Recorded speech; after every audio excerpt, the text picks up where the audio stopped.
Hey guys, this is just a little unusual video for me. I don't normally like to record it on my phone, and I don't like to record it this way, but I'm limited on time, so therefore this is what we get today. So hopefully it'll make sense, and hopefully it'll be a blessing to you. If it's not, we'll hopefully have back to the normal regular style next week.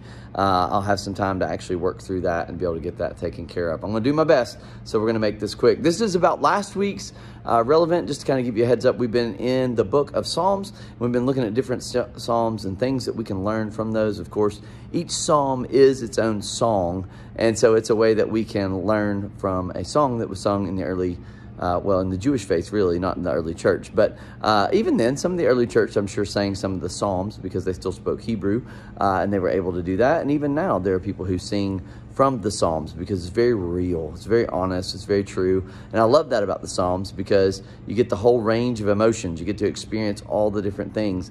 Whether you like them or not, you realize that people are real who are learning how to trust God and learning how to walk with God.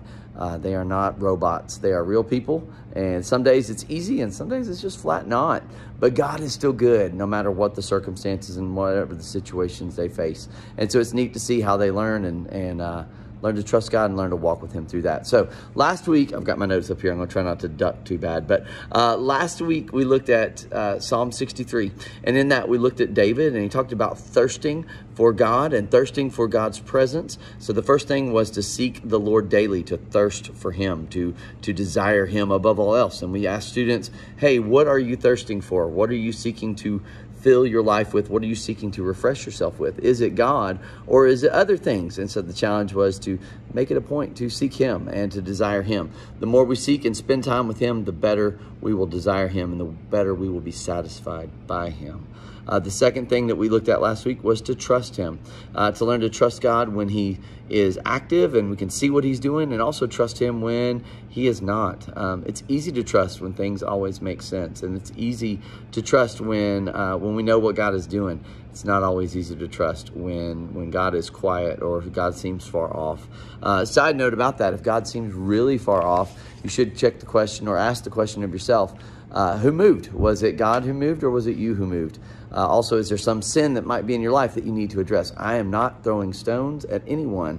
I'm just saying that when God seems silent, sometimes it's to teach you a lesson, to teach you to trust him. And sometimes we need to, or we should always examine our heart and just make sure there's not some wicked way that needs to change in order that we might hear him more clearly. Sometimes we just need to take time to actually focus and listen for his voice because it's still and small, and we're listening to other things when we should be listening to him.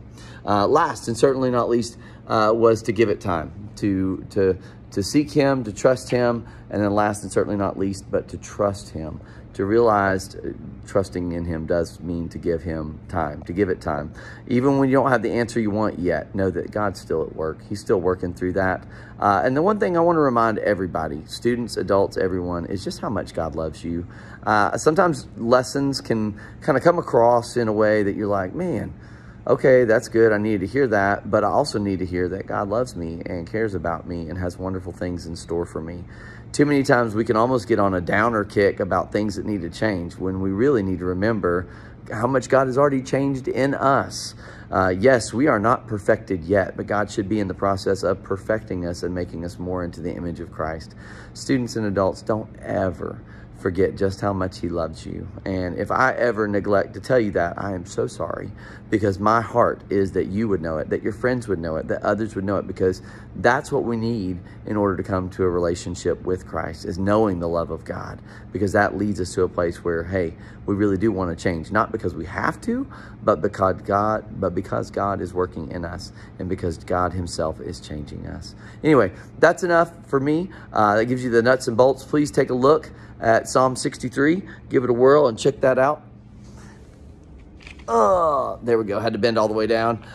Go and check that out. Give it a whirl. Give it a read, and see if you don't see some amazing things that God is doing. 2 weeks ago, we looked at Psalm 118. If you haven't had a chance to look at that, please make sure and check that one out as well. It's such a cool passage because it talks about it being the middle of the Bible, for one. It's also right before the longest psalm in the Bible, longest chapter of the Bible, Psalm 119. I love that in the very middle of the Bible, it says, it is better to trust in the Lord than to trust in princes, talking about how we should trust God above all else. It also says that today is the day the Lord has made. I will rejoice and be glad in it. And I love how that is a choice that we make and then a life that we live. So anyway, enough of me talking. Hope you have a great week. We hope to see you tomorrow night. We hope to see you Wednesday night at Relevant. If we don't see you Wednesday night at Relevant, we hope we see you soon. So anyway, have a great night. We'll talk to you soon. Thanks. Bye.